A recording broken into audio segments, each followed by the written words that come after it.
अमरीका के इसराइल के तहफ़्फ़ुज़ को बुनियाद बनाकर मशरिक़ वस्ता में खेले जाने वाले जुए की बात कर लें तो जनाब अब ये गले की हड्डी बन चुके हैं अमरीका के। जंग जो है अब वो 27वें रोज़ में दाखिल हो गई है और ईरान हम देख रहे हैं कि मुज़ाकरात के लिए बिल्कुल तैयार नहीं है।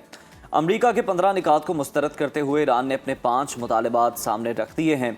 ईरानी फ़ौज के तर्जुमान इब्राहिम जुल्फ़िकारी का ट्रंप को दिया गया पैगाम कि आप खुद से ही मुज़ाकरात कर रहे हैं, यह जाहिर करता है कि ईरान दबाव में आने को हरगिज़ तैयार नहीं है। लेकिन दूसरी तरफ रॉयटर्स की खबरें ये बता रही हैं कि पाकिस्तान और तुर्की के जरिए पैगामात की तरसील का अमल भी जारी है और सूरत हाल इंतहाई पेचीदा है। 61% अमरीकी अवाम भी ईरान से जंग नहीं चाहते। अमरीका में ट्रंप की मकबूलियत 36% तक रह गई है और उधर तेहरान में रहबर आला की शहादत के बाद इस्टेब्लिशमेंट और पासदारान इनकलाब का असर रसूख पहले से ज़्यादा बढ़ गया है। और इसी अहम मौजू पर नाज़रीन बात करने के लिए हमारे साथ मौजूद हैं मुमताज़ माहिर दिफाई उमूर रिटायर्ड खालिद चिश्ती साहब, जो इस पूरी बसात का बारीक बीनी से तज्जिया करेंगे। खालिद साहब, बहुत शुक्रिया आपके वक्त का। सबसे पहले तो ईरान ने जो अमेरिका से 15 निकात जो है वो मुस्तरद कर दिए हैं और जवाब में 5 शराइत रख दी हैं। क्या रद्द अमल आता देख रहे हैं? मुज़ाकरात की मेज़ पर बैठेंगे दोनों और कुछ हो पाएगा? बहुत शुक्रिया महम आपका और रुज़ैर, आपने इनवाइट किया। देखिए, जब से जंग शुरू हुई है हम दोनों साइड की पोजीशन देखते आ रहे हैं और जाहिर है किसी तरफ ज़्यादा स्ट्रेंथ नज़र आती है, किसी तरफ कमज़ोरी नज़र आती है निस्बतन। लेकिन ओवर एक महीने की जब आप देखें तो सारी कैंपेन को जब कलेक्टिवली देखें तो अमेरिका इस वक्त डिसएडवांटेज पोजीशन में इस पॉइंट ऑफ व्यू से है कि अमेरिका वो कुछ नहीं कर सका जो वो चाहता था, जिसको जो जंग छेड़ने का या हमला करने का ईरान पर मकसद था।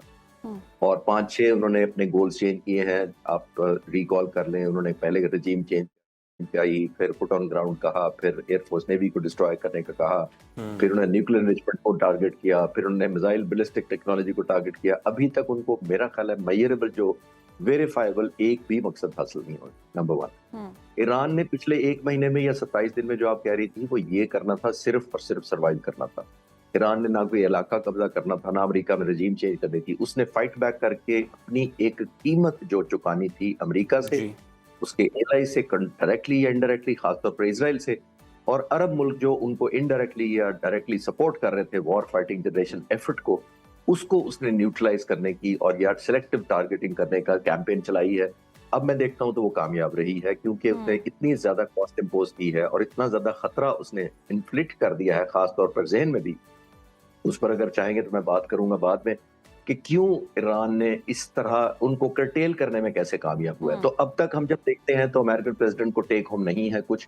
आखिरी बात इस सवाल के जवाब में ये है कि मैं अभी सुबह न्यूज सुन रहा था तो प्रेसिडेंट ट्रंप कह रहे हैं कि अगर ईरान के लीडर कॉम्प्रोमाइज कर लेते हैं या सुलह या डील कर लेते हैं तो उनके अपने लोग मार देंगे उनको, लीडर को। तो आप विजुलाइज करें, ये वही लीडर है जिनको आप चाहते थे कि वो टेक ओवर करके सबको मार दे और मेरी फेवर में टेक ओवर कर लें। और अब आप खिलाफ अपने लीडर को अगर वो मार देंगे, मारे या ना मारे वो तो अलग बात है। ये तो इटसेल्फ आपकी नेगेशन है। 3 हफ्ते पहले जो आपने कहा था कि ईरानी लोग टेक ओवर कर लें हुकूमत, हमने तो हमला कर दिया है, अब आपकी हुकूमत हो गई है, तो अब वही लोग अब अपने लीडर को मार देंगे आपसे डील करने में। तो आप समझे आपने क्या खोया क्या पाया।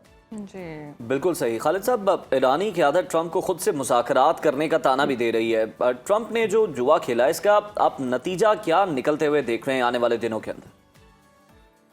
देखिए उज़ैर, तमाम खित्ते को ऑलमोस्ट हॉस्टेज बना दिया, पूरी दुनिया को तो बनाया ही। Economy, fuel, strait of Hormuz, जो ईरान पहले 4% तेल सिर्फ जो है अपना दुनिया का कंट्रोल करता था और वो भी तकरीबन 1.38 बिलियन बैरल रोजाना चाइना को देता था। ये उसके प्रोडक्शन का या एक्सपोर्ट का सिर्फ 80% अपना था, इसके अलावा सिर्फ 20% मुल्कों को दे पाता था। और ईरान जब एक्सपोर्ट करता था तो वो ईरान चाइना की सिर्फ 13% रिक्वायरमेंट पूरी होती थी, 1.38 बिलियन, क्योंकि चाइना की तकरीबन 10 मिलियन बैरल है रोजाना। अब 1 करोड़ बैरल बहुत ज्यादा रिक्वायरमेंट है। तो मैं कहना ये चाह रहा हूं कि ईरान 4% दुनिया का कंट्रोल करता था या कंट्रीब्यूट करता था। इस वक्त स्टेट ऑफ हॉर्मोज पर कंट्रोल होने के बाद उसका 20% कंट्रोल है तकरीबन दुनिया के तेल पर, क्योंकि उसकी मर्जी से तेल जा रहा है, उसकी मर्जी से तेल रुक रहा है। नंबर 1। नंबर 2, उसने जो डायमेंशन की है, जो पावर स्टेशंस पर हमले करने शुरू किए अमेरिका ने और खासतौर पर इजराइल ने किए, अमेरिका ने तो बाद में रोक दिया। उसकी भी वजह ये थी कि अमेरिका की ईरान से कोई हमदर्दी नहीं थी, जी। लेकिन उन्होंने विजुलाइज किया कि अगर ईरान कम बैक करता है, ईरान ने बड़ी जबरदस्त थ्रेट की थी, मिलिटरीली बात कर रहा हूँ। उसने कहा था कि अगर मेरे बिजली घरों पर या मेरे ऑयल रिफाइनरीज पर हमला करोगे तो मैं उन पावर स्टेशन पर हमला करूंगा जो along the coast Gulf countries में। अब वो बिजली घर क्या करते हैं वो हमें जानना चाहिए। वो बिजली घर ये करते हैं कि 815 वाटर डिसैलिनेशन प्लांट्स को बिजली देते हैं। ये वो बिजली है जो जरूरी होती है पानी को कन्वर्ट करने में, समंदर के पानी को पीने के पानी में या ह्यूमन यूज के लिए कन्वर्ट करते हैं। और वो पानी क्यों इंपॉर्टेंट था? सऊदी अरब की 70% पानी जो वाटर डिसैलिनेशन से समंदर के पानी का कन्वर्ट होता है, ओमान का 85% होता है, कुवैत का 90% पानी समंदर का पानी कन्वर्ट होता है। और सबसे चैलेंजिंग बात यह है कि इन मुल्कों के पास स्टोरेज भी कैपेसिटी नहीं है। सिवाय यूएई के तमाम मुल्कों की स्टोरेज सिर्फ तकरीबन 4 से 7 दिन तक है, जबकि यूएई के जो स्टोरेज है वो है तकरीबन 40 दिन तक। तो इमेजिन करें अगर ये 815 डिसैलिनेशन प्लांट वो रुक जाएं, उनकी पंपिंग बंद हो जाए क्योंकि बिजली नहीं होगी, तो मिडल ईस्ट में क्या कैओस होगा। सही। अच्छा खालिद साहब, मुज़ाकरात के हवाले से बहुत शकूक व शुबहात हैं। पाकिस्तान में ईरानी सफ़ीर इससे इनकार कर रहे हैं और रॉयटर्स के मुताबिक पाकिस्तान मुज़ाकरात का मुमकिन मकाम हो सकता है। आप इन सारी डेवलपमेंट्स के सिफारती और सिक्योरिटी असरात क्या देख रहे हैं? हम जब मुज़ाकरात होते हैं तो होता ये है कि आप इतनी ज्यादा प्रोहिबिटिव कॉस्ट इम्पोज कर देते हैं दुश्मन के ज़हन पर कि वो या तो बातचीत पर मजबूर हो जाता है। और मैं अक्सर कहता हूं, क्योंकि आज मेरी बात ज्यादा वैलिड लगती है, रेलेवेंट, तो मैं ऐड कर देता हूं। मैं ये अक्सर कहता हूं कि जो आपकी पावर टू हर्ट होती है वही पावर टू बार्गेन होती है। पावर टू हर्ट का मतलब है कि जितना आप दुश्मन को नुकसान पहुंचा सकते हैं। नंबर 1, आपने नोट किया अमेरिका ने, सदर ने तकरीबन 2 महीने दिसंबर से लेकर फरवरी मार्च तक ये कहा कि मैं इतना ज्यादा हर्ट करूंगा ईरान को कि it is not a matter of chance, it's a matter of time, और टाइम मेरे हाथ में।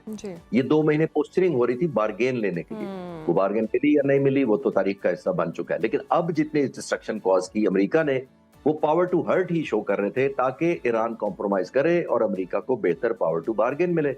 लेकिन ईरान ने जो हिट बैक किया, डिस्ट्रक्शन की, इजराइल के न्यूक्लियर साइट के करीब पहुंच के, उनकी जो 24-25 दिन से लोग बंकरों में सो रहे हैं, ईरान ने अपनी पावर टू हर्ट करके वापस ले ली पावर टू बार्गेन कि जनाब अब ये जो आप जिस तरफ आप इशारा कर रही हैं, इसका मतलब ये है कि अब मेरे पास बार्गेन ज्यादा है, अब मेरी मर्जी से आप करेंगे। इसीलिए उन्होंने 15-15 शर्तें देके काउंटर 5 की हैं, और 5 कहीं ज्यादा टफ हैं जो ईरान ने दी हैं। और एक तरफ वो ये भी कह रहा है कि मैं मुज़ाकरात करने ही नहीं है, जिसका मतलब है कि आपकी पावर टू बार्गेन इतनी ज्यादा है कि वो ऑप्शन ही नहीं लेना चाहता। आमतौर पर पावर टू बार्गेन वो लेता है जो कॉम्प्रोमाइज करता है या सरेंडर करता है या डिफीट लेता है या ज्यादा डैमेज हो रहा होता है। जब आप कहते हैं मैं मुज़ाकरात ही नहीं करता, इसका मतलब है आप अभी भी स्ट्रेंथ और हौसला ज्यादा है। जी।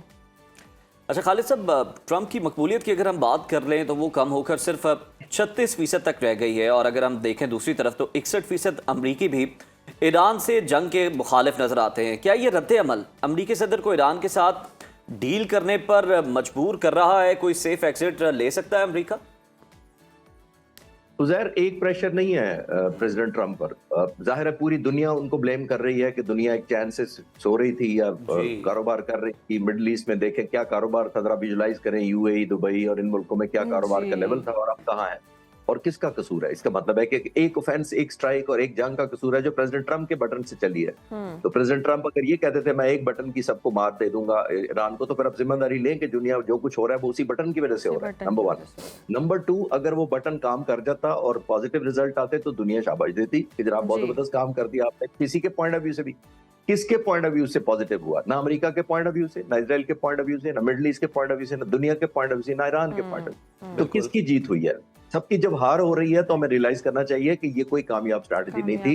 ईरान से वो कहीं ज्यादा बेहतर डील ले सकते थे, उसको डरा कर या एक यूजर, जैसे मैंने कहा ना, पावर टू हर्ट शो करा के, नॉट मैनिफेस्ट या एग्जीक्यूट करके। अब उन्होंने एग्जीक्यूट कर दिया, अब वक्त डिसाइड करेगा कि ईरान के पास पावर टू हर्ट लेने के बाद, हिट लेने के बाद अब देने को क्या है, और वो अभी मुझे कुछ नहीं लग रहा। यानी मारने से डराना बेहतर होता है हमेशा। जी बिल्कुल, आप सही कह रहे हैं कि उसको कैपिटलाइज कर लेते तो मुझे लगता है ईरान से आज की निस्बत 4 हफ्ते पहले बेहतर डील मिल सकती थी। अच्छा खालिद साहब, मुज़ाकराती अमल से कतर का पीछे हटना किस कदर अहम है? क्या खलीजी ममालिक इस जंग में बराह रास्त फरीक बनने से खौफजद हैं? आपको क्या लगता है? वहाँ हम देखिए बुनियादी तौर पर इंटरनल प्रेशर बड़ा मैटर करता है। जो मिडिल ईस्ट के ममालिक में जो फ्लाइट ऑफ कैपिटल हुआ है, जो होटलिंग बंद हुई है, टूरिज्म खत्म हो गया ऑलमोस्ट। जो आप एयरलाइनों का बिजनेस देखें, 56,000 फ्लाइटें तो तकरीबन 3 हफ्ते में कैंसिल हुई हैं। ये जी। रेवेन्यू लॉस होता है। और सिर्फ लैंड टेक ऑफ नहीं करते, वो अपने साथ मिलियंस ऑफ डॉलर का बिजनेस लाते हैं। ऐसे वो ही है। होटलिंग की, टूरिज्म की, रिक्रिएशन की इन्वेस्टमेंट लाते हैं। तो जब ये सारी चली जाए तो इंटरनल प्रेशर, जाहिर है जो लोग हैं वहां रहते, वो अपनी हुकूमतों से जरूर पूछेंगे कि हमारा क्या लेना देना था इस जंग से जो हम सफर कर रहे हैं। जी। तो एक इंटरनल प्रेशर बहुत बिल्ड हुआ है, जिसकी वजह से आहिस्ता आहिस्ता एक एलिमेंट ऑफ रियलाइजेशन जरूर होगा। रीथिंकिंग करें या रीवैल्यूएट तो बाद में करेंगे, कम से कम रियलाइजेशन जरूर आ चुकी है कि हमने टेक ऑफ क्या किया। और ईरान ने आज ही सुबह कहा है कि ये सारे के सारे बेसिस सिर्फ इसराइल को डायरेक्टली प्रोटेक्ट करने के लिए यहाँ बनाए गए थे। जी। तो आप खुद ही देखिए कि अमेरिका ने क्या खोया, आया सिर्फ इसराइल का हॉस्टेज बन के, क्रेडिबिलिटी भी लूज की। इसराइल भी इस खुश नहीं हुआ क्योंकि उसको तो वो डील ही नहीं मिल रही, और जी। अमेरिका खुद भी एम्बैरेस। बिल्कुल ऐसा ही है, अमेरिका खुद भी एम्बेरस हुआ है। बहुत शुक्रिया खालिद साहब आपके वक्त का।